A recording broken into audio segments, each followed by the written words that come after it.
scriptures sing of his character. Our spiritual master is the ocean of mercy, the friend of the poor and the golden master of the devoted. O Master, be merciful unto us, and give us the shade of your lotus feet. May your fame be spread in all of the three worlds. We take shelter at the lotus feet, Srila Prabhupada. Tita Pavan, Srila Prabhupada, ki jai.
Jaya Radha Madhava Kunja Bihari Jaya Radha Madhava Kunja Bihari Jaya Radha Madhava Kunja Bihari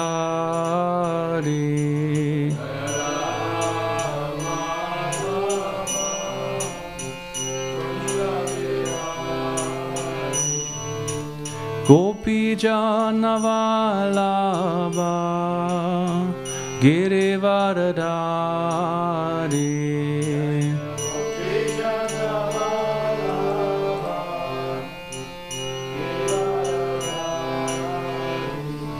Jaya Gopi Janavalabha Girivaradari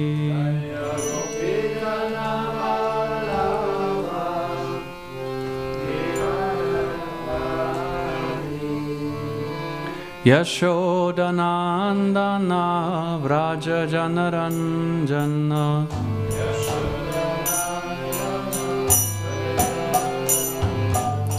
Yashodanandana Vraja Janaranjana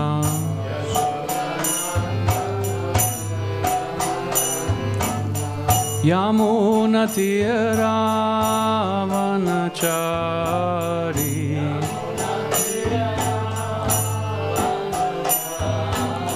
Yamunatiravanachari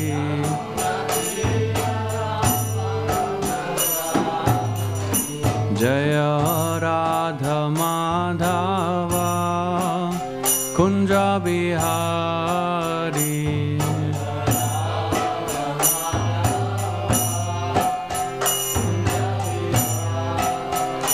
Jaya Radha Madhava Kunja Bihari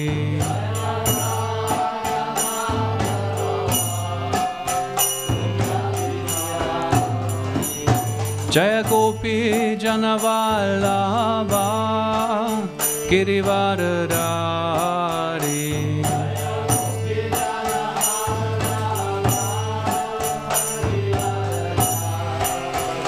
Jaya Gopi Janavallabha Girivaradari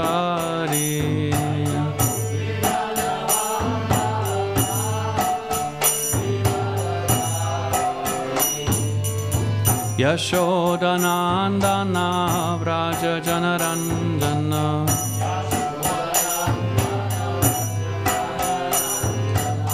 Yashodanandana Vraja Janarandana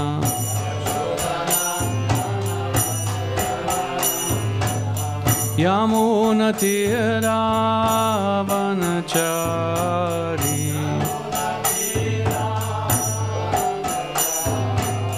Yamunatira Vanachari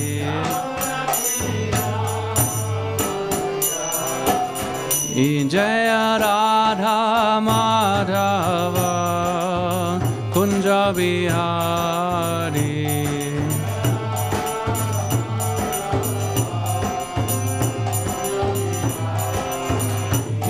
Jaya Gopi Janavallabha Girivaradari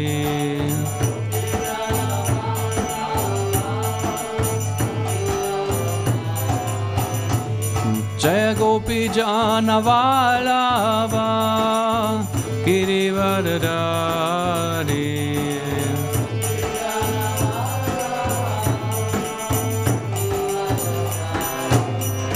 Jaya Radha Madhava Kunja Bihari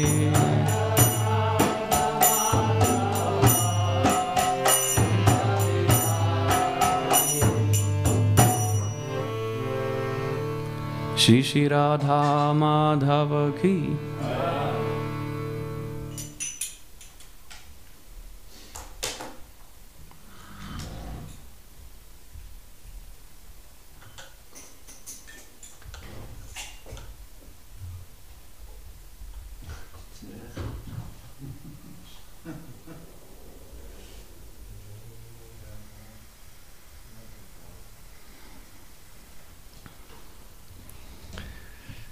Hare Krishna and welcome to Srimad Bhagavatam class. We continue in the 4th canto. We are at chapter 25, text 8. Om Namo Bhagavate Vasudevaya. Om Namo Bhagavate Vasudevaya. Om Namo Bhagavate Vasudevaya. Om Namo Bhagavate Vasudevaya. Ete Tvam Sampratikshante Smaranto Vaishasam Dhava Samparetam Ayakutaish Chindanti Utitamanyava Ete Tvam Sampratikshante Ete Tvam Sampratikshante Smaranto Vaishasam Tava Smaranto Vaishasam Tava Samparetam Ayakutaish Samparetam Ayakutaish Chintanti Utitamanyavaha Chidanti Utitamanyavaha Ete Tvam Sampratikshante Smaranto Vaishasam Tava Samparetam Ayakutaish Chidanti utita manyavaha. Ite tvam sampratikshante. Smaranto vaishasam tava. Samparitam maya kutai. Jindanti utita manyava.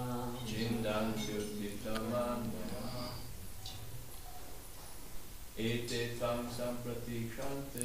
Ete tvam sampratikshante. Smaranto vaishasam tava. Samparetam ayakutaish.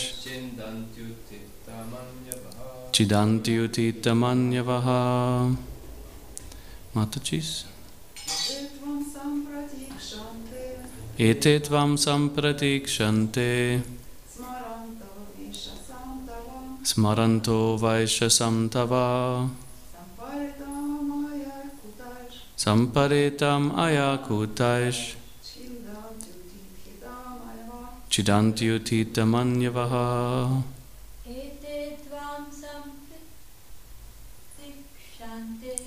Ete tvam sampratikshante. Smaranto vaishasam tava. Samparetam ayakutaish.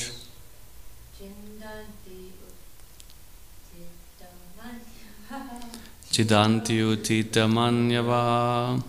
Ete, all of them. Tvam, you. Sampratikshante, are awaiting. Smarantaha, remembering. Vaishasam, injuries.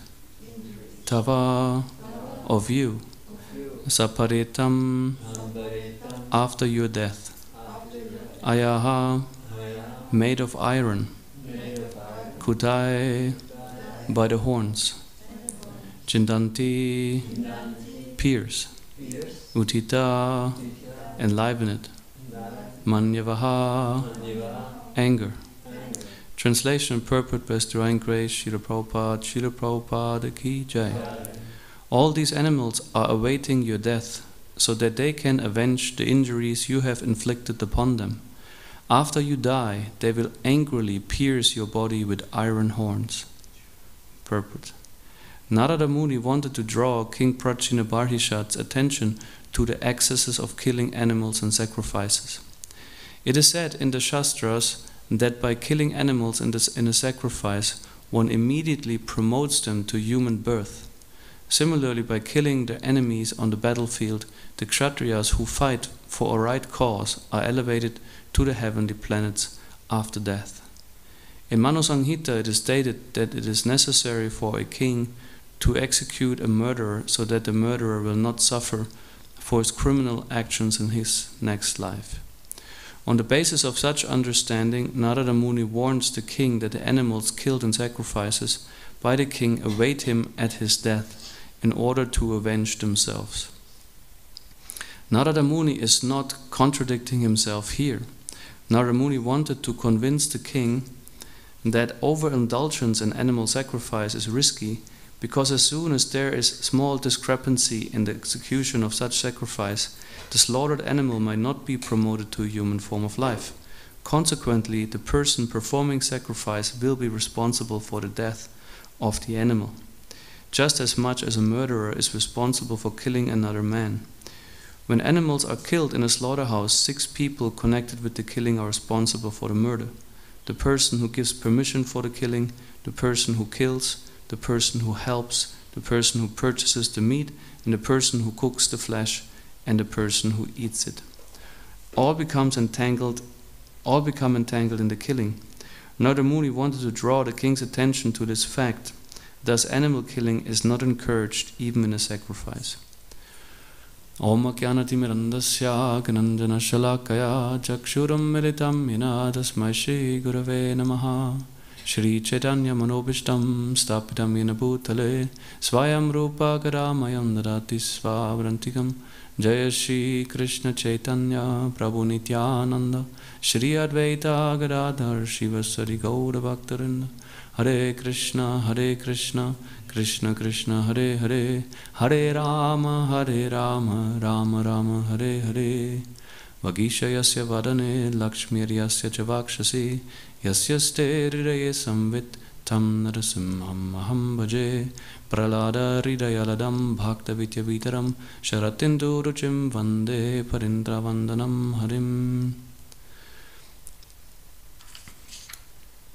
All these animals are awaiting your death so that they can avenge the injuries you have inflicted upon them. After you die, they will angrily pierce your body with iron horns.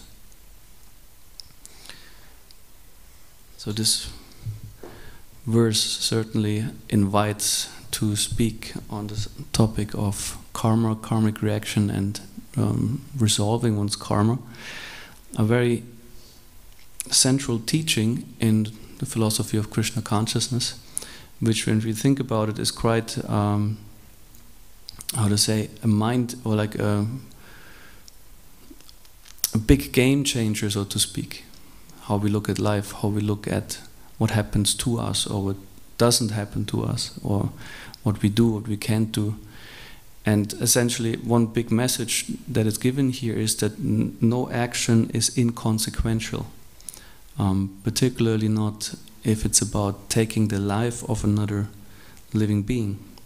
May it be an animal, may it be a human being, but also plants, considered to have life. They count differently, interestingly, based on how developed the consciousness of a living being is, a body. Accordingly, the karmic reaction for taking a life, also if you cut plants and use them, they also have a life. The karmic reaction is differently.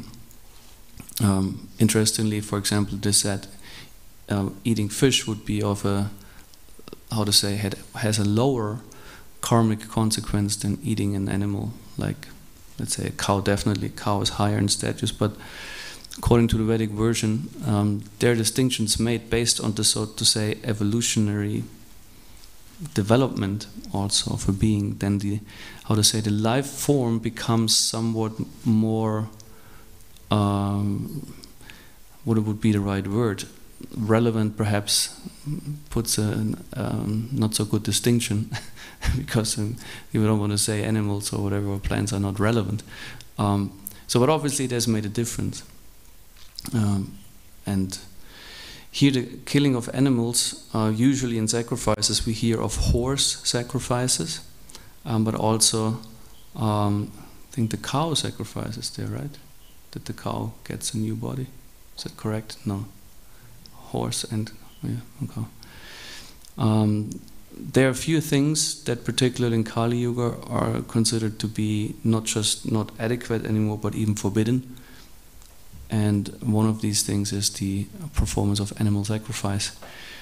And what in the purport is interesting, what Srila Prabhupada also points out, that we might wonder why is King Prajnaparishat now being kind of threatened by the prospect of, when you die, all these animals take revenge on you, because animal sacrifice means these animals get elevated to the human form of life, get a high body. But he says actually there can be mistakes and they happen quickly. So successful performance of such a sacrifice completely depends on proper procedure. Detail is important, or like the proper way. They said if there's slight discrepancy in how the mantras are being chanted, sound vibration, and this makes a difference. And then the animal is not elevated to a human form of life, it simply dies, practically. It's anyway, one might wonder, this type of sacrifice seems to be kind of, why is an animal put into fire? Even if it's elevated, we could still think why is that at all? So sometimes it is said it's a test if the yajna is successful. So if it's not successful, the animal just dies. Then it seems like why animal Ancient animal testing, yes, they say for. Do they kill them before they put in the fire? I hear of one description in the Ramayana when I think it is Vashishta, when there was for King, oh my God, help me with the names now, Dasharatha once performed a sacrifice.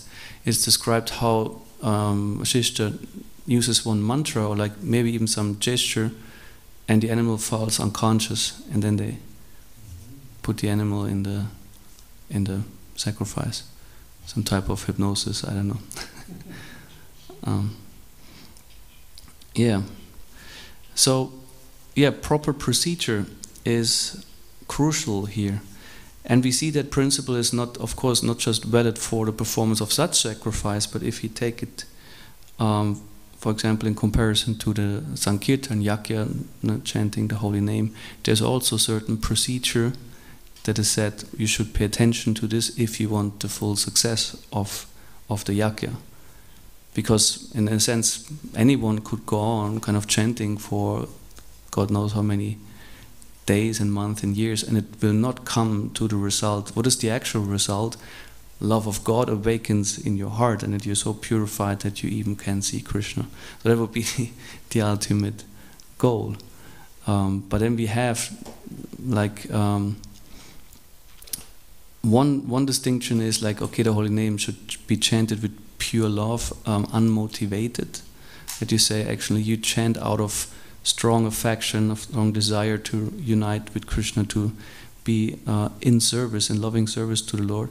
And there are 10 offenses to be avoided.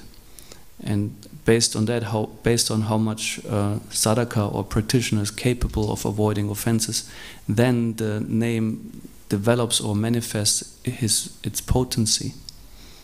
You know, we say the lowest stage of chanting is the nam aparat state, where you chant, and there's sometimes statements that seem encouraging, perhaps for someone who feels not capable to be really on a higher platform. Like Bhaktivinoda Thakur says, then the Mahamantra is also nothing more than mundane letters that you use in a word. So the potency of the holy name remains almost completely covered, or the holy name doesn't reveal his potency fully. And then there's the Namabhas stage, where one is chanting on a purer platform, and it is compared to when the sky is less cloudy and more light can come through, the sun.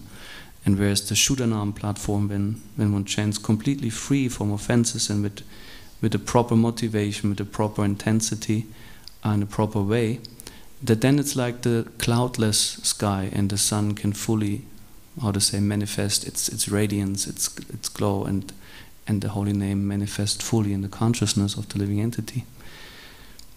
So, what is it with offenses? Then we actually talk about committing offenses means having or not having the proper respect or appreciation for the holy name. Like similar with the seva aparat that we see on the altar. Why do we do all that? Why is it required? Because it should show, okay, Krishna, I respect you enough, I appreciate your position and my position properly, and therefore I treat you in this particular way. There are quite a few things. I mean, if you look at the offenses, some focus on the supremacy and supreme position of the Lord, that you don't equate the holy name of Krishna with those of Shiva and Brahma, don't put them on the same level. Then there's some offenses that regard the spiritual master and following his instructions as intrinsically connected to properly chanting the holy name, since the spiritual master is the representative of the Lord. Then there are other offenses where we are being directed to not consider the holy name as somewhat of a sponge or brush which we can clean ourselves. And that he says, okay, it purifies. It said the holy name has the capacity to destroy more sins than can even commit, which is encouraging. All right. And at the same time, one is being, clearly directed to not think that therefore you can always continue or like remain attached to material things. It's another aspect where it is said you're wanted to transform your life, to become more detached, to be purified, and not continue hanging on to material things that you actually know better about, which is a big challenge, because we can see on a rational platform, we can understand these things. Yeah, I can understand, I don't need this, I don't need that. But then there's the other platform, which is more difficult, which is the emotional platform, a bit deeper down there, where these connections we have, what we call attachments, or anarthas, or samskaras, they function a bit differently. They don't function on the level of rational, logical understanding. That there's more like needs, and I clinch to something. Even I can be completely unreasonable. Let's say in relationships, sometimes people live in so-called very destructive or codependent and whatever relationships, and they know it's not good. It's not good for me, but still I do it. Why? Because out of certain emotional dynamics. Might be fears behind it, oh, better this than nothing, what will I get, how will things be, or I feel so trapped, and there can be guilt, and there can be so many things. So, of course, their intelligence is important to go on a meta platform, so to speak, and understand those dynamics. But that's a different thing than to just try to approach the thing rationally. So, yeah, to give up attachments is not, not to be approached one-sidedly. Is this a word? One-sidedly? Just one-sided. But one has to have a bit holistic view. And then we can see, depending where we stand with our mindset, with our consciousness, then also accordingly we enter the procedure of a spiritual practice. Now we mentioned the chanting, it might be the worship. And accordingly, this brings different results. And of course, we have this experience. I guess we wait for a certain result, like in the chanting. When will I finally see God somehow, at least in the heart, the Paramatma, perhaps, or when will I, experience this ecstatic mood or feelings that are described in Shastras when I chant. And we see it doesn't come necessarily, depending where you stand. I just talk also about myself. And this is related to, okay, my relationship with the holy name is not as it's supposed to be, obviously. Otherwise, the reciprocation of Krishna would be like this. Maybe I would need to check myself, okay, where is my procedure not proper? So that I don't get the actual result. Like here, King Prajnabar, he said, has done all these animal sacrifices. They're meant, of course, also for pleasing Vishnu. We had also, of course, for testing the power of mantras. But usually they are done with the intention, yes, of also of elevating the spirits, but the animals. But here, having done it doesn't mean you have truly done it.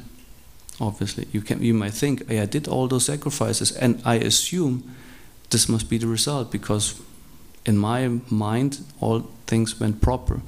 But Prajnaparishad is wrong if he assumes like that, and Narada Muni points that out.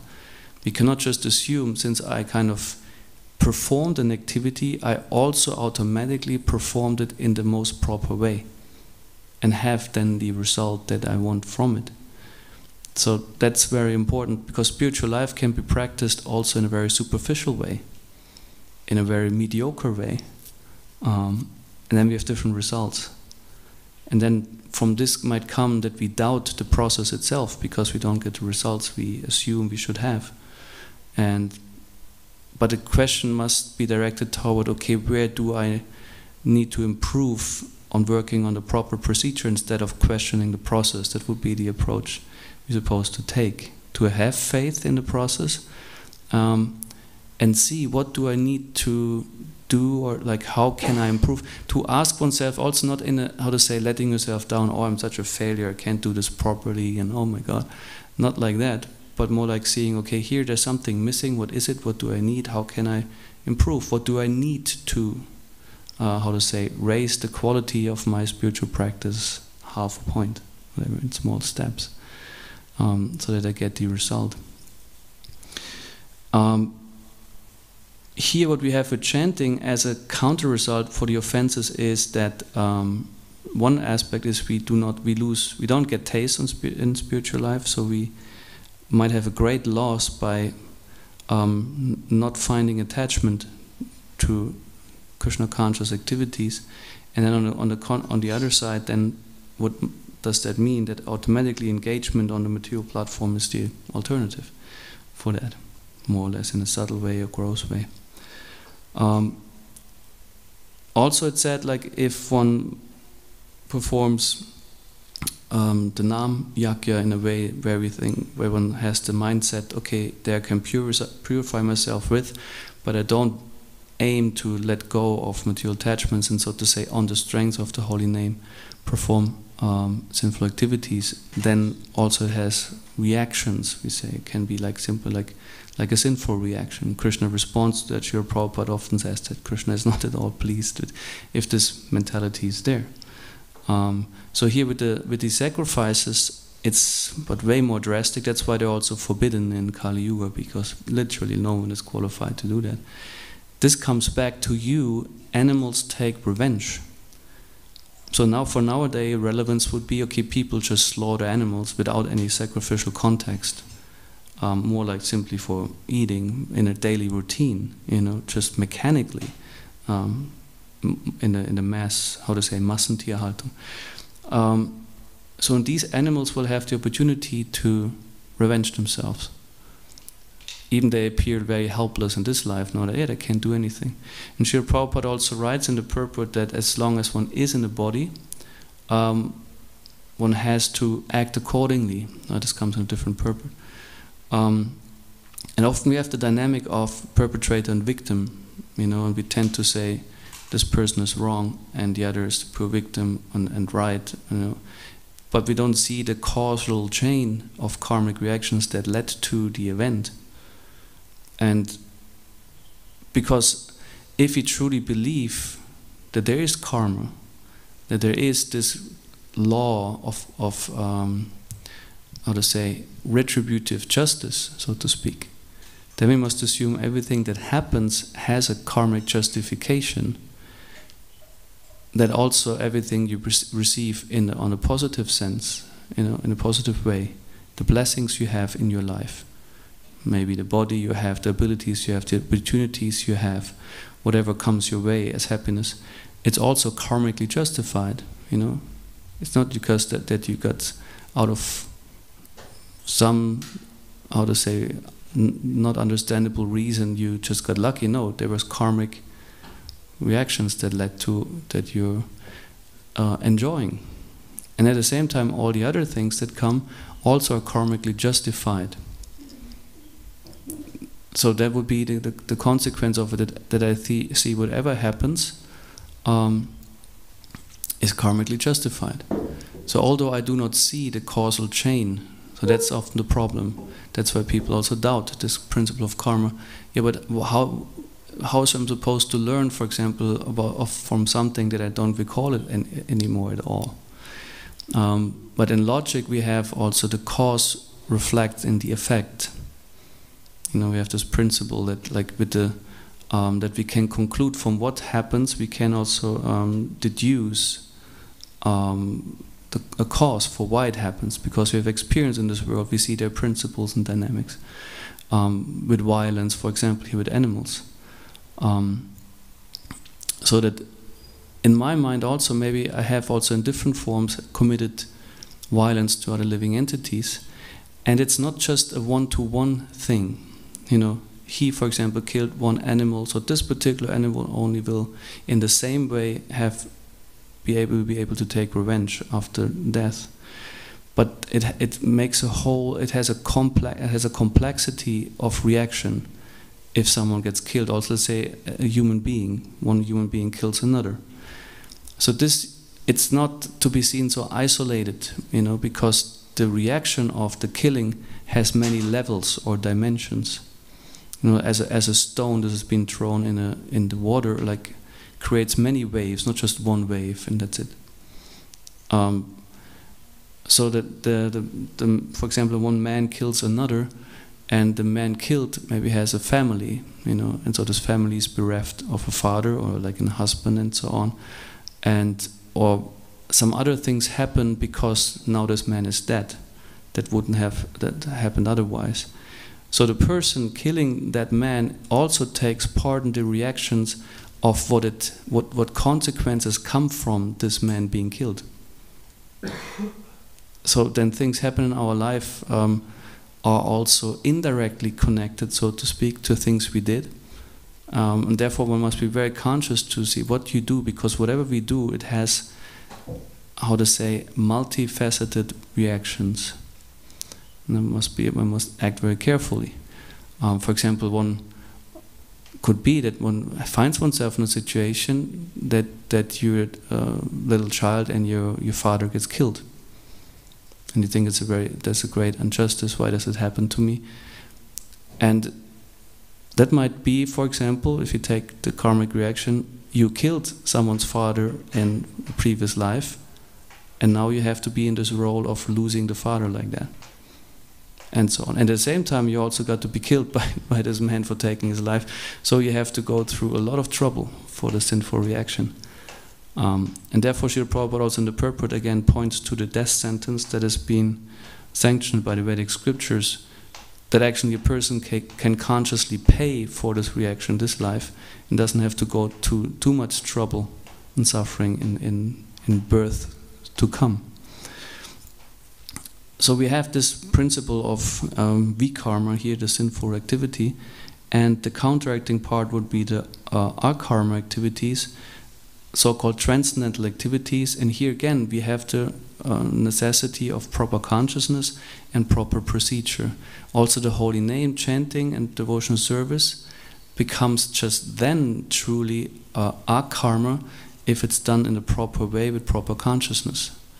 Now we also see we have this also descriptions of mixed bhakti, karma mishra bhakti, jnana mishra bhakti, and so on, and they don't bring exactly the same result as if you would truly perform pure devotional service, because simply that's how to say, as simple as that. That you cannot expect the same result, although you deliver less quality. So therefore, the emphasis is so much sometimes on, let's say, avoiding the offenses. For example, chanting the holy name, which we translated as having the proper respect, like mentally but also practically. But the other hand is also to develop genuine attraction to Krishna. Because if it's about the procedure of chanting, let's call it a procedure, it's a process, then it's also about meeting Krishna on a conscious way, where sometimes Srila Prabhupada uses words like feelingly, lovingly, when the name is chanted, to really relate to Krishna as the person he is, and expressing a desire, I want to be in union with you, I want to be of service, please use me as your tool. And or simply remember him in the ways that you feel make you feel drawn to the Lord, like impress you or like inspire you, and in this way have a positive connection to Krishna, and not approach the chanting and other things as a rather necessary duty. Of course, there's a sense of duty. But more like also an opportunity for connecting, an opportunity to make a spiritual experience. And even sometimes it might, or like often, we find ourselves not having the experience we desire, to be patient and to be, how to say, disciplined enough to continue, because this is also what Krishna does, that he is not giving himself cheaply. Said, like, he is ambitious in that sense. In one sense, he's merciful and allows a lot of spiritual activities, even one might not be fit for them. And at the same time, then also he is cautious to not, be cheap. So even we have the holy name available, or like the books. It's also they're considered open secrets. Everyone can read them. Jagannath Baladev Subhachadevi ki jai. Shishi Konitai ki jai. So, but it is highlighted to enter them truly. One has to develop the relationship with Krishna and get his blessings, because everything is very personal. It's not just mechanical. So.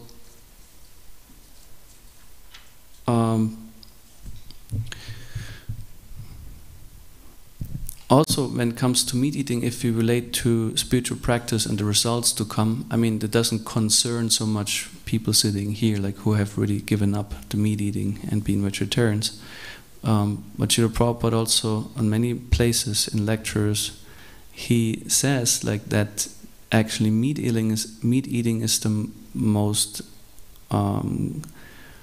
gross, or is the worst of the sinful activities. And he says clearly, like someone who eats meat has no chance of realizing God. No way. Means, of course, it doesn't talk about some Muni or Rishi somewhere, someplace, in some circumstance that might touch meat. Though this rarely happens, but it might have. No, it's about the meat eating that we see in today's society. And why is that? Because taking another living entity's life is one of the most gross offenses against the creation. You know, Krishna gave the life, it has a purpose and is to be honored, it's sacred, also for the plants, and one should, as the Ishopanishad says, only take those things that are meant for one to take, and also only to the amount that is designated. And simply killing animals for the pleasure of one's tongue, he says, that's the most gross sin, and one has to take heavy reactions for it. So, because also one, in order to do that, one must be in a state of ignorance. If you would truly consider the animal also like a living entity, a soul with a different type of body, some Krishna's creatures, where you, on one sense, on an equal level, and also seeing this creatures is like meant to live, and you just think I can kill it because I want to, or I'm free to do, then it's a great offense against the creation, against the Creator, and this like does not allow that you recognize Krishna or relate to God, because the consciousness is completely contrary to what it takes to realize God. You know, one has to be in respect to God's creation. One must be obedient to the laws. And even the great sages, they are careful to, for example, also with plants and everything, they reduce their intake more and more, because they also consider I'm supposed to take as less as possible from the creation for myself. And here even it said like 6 types of people, like the killing, as we said before, it's not just one person getting reactions, the reactions are multifold based on the people who are involved in different ways. Like the permission for killing, person who kills indeed, person who helps, persons who purchase the meat, and then those who cook and eat it, and sometimes these 6 might be all in one person. So we could maybe assume you get 6-fold reactions, I don't know. And there are particular descriptions also in the Srimad Bhagavatam, certain hells, or the hellish planets, where these type of reactions, or those types of reactions that are being described here, are being, how to say, distributed to the conditioned soul. One has to go through that. So it's like everything we do to others, we have to experience ourselves at some point. And also it does not work to balance. That's sometimes what people also think, a misconception about karma. When the question is asked, okay, why do bad things happen to good people? Good and bad often is defined in terms of pious or sinful, impious. And a pious activity doesn't, how to say, simply counteract a sinful activity. You know, that they are considered to be parallels. On one account you have your pious activities.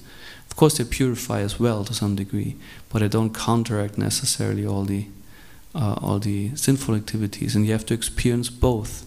So even if you're a pious person in this life, you have to experience certain sinful reactions. So that's a different perception, because we think if I do good now, there's no reason that I deserve something bad. And it's usually seen in a time frame, okay, since I was born, what did I do? So, but our perspective is different. It's not the first time you were born, you had a life before that determined how you were born now, and that's a different perspective. Saying there is some reason, some causal chain that now takes its effect. And what we say is, it requires our karma to counteract vikarma, which is the transcendental activity, or the activity that has no material motivation, which is also a procedure given in the Shastra that is empowered to destroy karmic reactions. And of course our main practice is the chanting of the holy name. It's that the holy name is purifying the living entity, if chanted properly, then more effectively, but also if not so proper, still the holy name is merciful and takes effect, so that we are being cleansed of sinful reactions. And also Krishna gives the promise in the 18th chapter, if one manages to fully give oneself to the Lord, to surrender, then also he says, I will free you from all sinful reactions. Because karma is always temporary. It's one of the things, the 5 topics in the Bhagavad Gita, and Ishvara, Jiva, and also material nature, these things are eternal, and also time actually is an eternal energy. The only thing that is temporary is karma, a manifestation of matter by the influence of time and Ishvara. So these things are changeable. And and our karma means also by definition that you don't have selfish interest while performing the activity. So selfless service would be that purifies the soul. Selfless service to the Supreme Lord, not just selfless service to humanity or whatever, or selfless service to your car and whatever. Some people dedicate themselves to so many things. To the football club, that's my life. So in this way, even such reactions can be counteracted. So, but here, as we say, Krishna consciousness, consciously practicing this process or procedure will have the result. So therefore one must be on guard to also detect when am I simply superficially practicing, or where am I simply mediocre, and where do I need more depth, perhaps where do I need certain experiences or input, inspiration, what type of association. So to be always like in reflection on what is the quality of my spiritual practice, and to aim for high quality, and then there's also a good result. Hare Krishna. Thank you very much. Any questions or comments?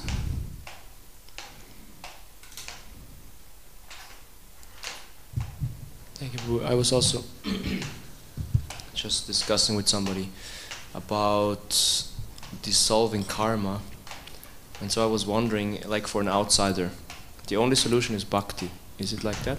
Only bhakti yoga can actually purify, or is it that as soon as you live also in mode of goodness, then your consciousness gets more developed, you have more free will, and in this way you can choose more freely and accrue less karma? Is it? But it doesn't delete old karma, right? Or how do you? Well, yes, actually, in the chapter in Bhagavad Gita, it is described when the 3 modes of nature are being discussed that sattva guna is superior to the passion and ignorance, and can actually destroy the reactions of the lower modes. So that therefore sattva is also for us required. We say mode of goodness because it purifies. There's also knowledge, there's consciousness. So that defeats passion and ignorance. At the same time, there's hardly any pure sattva. It's always tinged with some passion and ignorance at least. So therefore it also brings with it like stuff like pride, you know, oh, I'm in knowledge, or I'm quite pure, I have good, you know, and the sense of happiness, no, I'm doing good here, you know, and so therefore attachment can develop. So, and that brings you in a position to potentially create a new karma. So there is purification, but there's no liberation in the mode of goodness alone.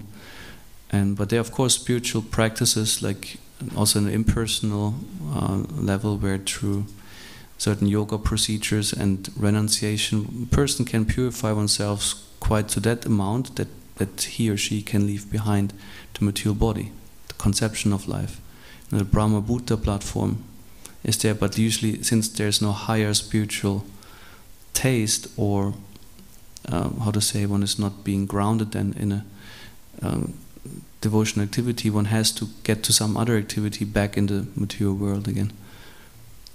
So there are different types of yogas that can also bring one to the point of liberation, but we aim for bhakti because that's really the most ultimate long-term solution for everything, even the spiritual problems that come with the impersonal path. But then sattva gun, it probably still acts quite slowly, no? Like it would take many lifetimes to really reduce or get rid of all the bad karma, let's say. Like because if we say, yeah, Krishna consciousness or yoga activities, they really go to the root and they do it rather quick, but still then it can take some time, no? So then what speak about sattva gun, no? Perhaps, I'm not so, how quick or fast sattva gun may purify, not properly, it's also about procedure and how effectively does one apply sattvic principles or lifestyle, and accordingly one gets perhaps purified a bit faster or takes longer. Perhaps just one more thing I want to share, because if you talk of karma, yes, and the understanding who is responsible for what, like a very significant verse from the Bhagavad Gita is 13:21, where it said, Karya karana kartridve hetu prakriti uchyate purusha sukha dukhanam bhaktridve hetur uchyate. Nature is said to be the cause of all material causes and effects, whereas the living entity is the cause of the various sufferings and enjoyments in this world. So that there are two types of causes, like the nature itself provides a field of activity that has cause and effect. The living entity enters this field and then becomes responsible for the types of cause and effect chains it creates. And the purport is also very interesting. We don't have the time now, but it's a very relevant verse for understanding or like applying this whole principle of karma. And he says also, as soon as you are in a particular type of body, you are forced to act a certain way that you can't change in that moment. You have to go through a certain life experience in a body. He uses the example of a dog, for example. It's also, a dog has to be a dog, he cannot be otherwise. Like there's a condition going along with the body, and then we have to experience it, also in terms of the happiness that comes along with it and the distress that comes along with it. And also the karma, of course, that is related to me as a person. And there are always certain, time windows, perhaps we can call, where we can influence more, and other things we have to endure. That's also an important teaching. Of course, we can counteract reactions, but certain things, if they're already fructified, meant to happen, they happen. Also, there's astrological charts that's already portrayed there, what things are definitely happening, or then there are things that are likely to happen and things that are potentially there. There's also certain levels of karma, so to say, reflecting in a chart. And yeah, certainly a more complex topic. I do not understand exactly. It's not on? I do not understand exactly what you mean with counteracting and purifying. That's not the same, huh? In a sense, yeah, because if you say counteracting, we say the reaction that's supposed to come my way can be checked, by some powerful, let's say, arc karmic activity. Purification, in a sense, is also a process where I transform something that is existing already, let's say my condition, my mental condition, my physical condition, by following a certain lifestyle. It might be sattvic in terms of changing my way of eating, or like my way of, activities, and how do I have a work-life balance and whatever. So that's also, of course, karma. Everything, as soon as we speak of activity, it's karma, and it's about influencing karma. What would be the exact distinction between counteracting and purifying? I guess it's not too much away from each other. I think they very close. Counteracting means that some bad karma I should get it's will burnt not get away anymore. Yeah. And purifying, I will not do more these bad things because I'm in sattva gun, but this gives also results. Others. Pious. Yeah, if it's simply sattva, as we said in sattva guna, also if it's sattva guna, it's not our karma. Yes. It also brings, but at the same time, since sattva is the element that is superior to rajas and tamas, it said it can, literally, I think the verse says, it destroys or counteracts the lower modes, the reactions of passion and ignorance. But since in sattva guna also little elements of passion and ignorance are there, we always still have a certain karmic reaction that still we create, but still at the same time we elevate ourselves when we are in sattva guna.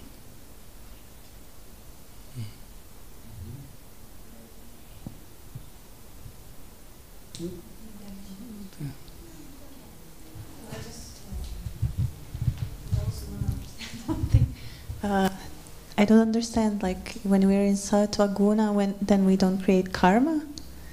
Because I think we do, in a way, because you go to the heavenly planets, right? That's the karma. Mm-hmm. And then you don't. You're so, that's how it's described. You're bewildered by the enjoyment, and then you forget, and you just spend the karma. And actually, you can talk about it, but isn't it that only on earthly sphere we can create karma, actually, in the human form of body, but not in others? Or is it only for animals? Because, these demigods, I don't know, can you maybe say something? Well, yes, we talked about that sattva guna is by its nature capable to destroy reactions of the lower modes.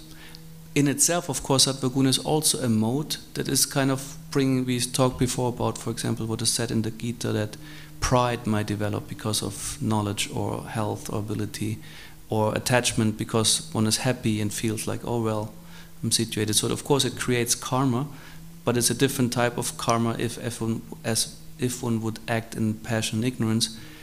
And it is superior. Sattva is superior, but since the modes of nature it's described, they are not steady, how to say, they always sometimes overpower one another. So therefore, of course, sattva guna creates also karma. And yes, then there's a certain lifespan designated to a heavenly life on the heavenly planets, as there's also designated time when you're supposed to spend on a hellish planet. And there is, of course, also when you are on a heavenly planet, there is reactions to what you do. And a very graphic example is always King Indra, who performs many sinful activities and even that's an interesting aspect also. Then there's even personified sin. Then he's, for example, haunted by one female creature, has lepra, this kind of, and it's very horrible. And I think it's the sin for killing a Brahmin. What was it? At least, yeah, so there is certainly also karmic reaction going on, even if you're on the heavenly planets. You definitely do, yeah. It's just that in the animal form, that's my understanding, in the animal form of life there's no creation of karma. You just endure karma that you have already created. You don't create new, because the will is not developed. Then karma depends on the development, how much is my consciousness and the capacity to will things develop, and this makes me responsible for actions. If I'm in an animal body and just completely under the dictate of nature or the demigods, I cannot choose to perform good or bad. I'm just within a body. and have to be there till it's over. Yeah. All right. Thank you very much, and Granto Chunu Bhagavatam. Oh no, I'm sorry. You wanted to say something? It's okay. Because I don't know. I was just thinking of the time. It was always said 1/2 past. Yeah.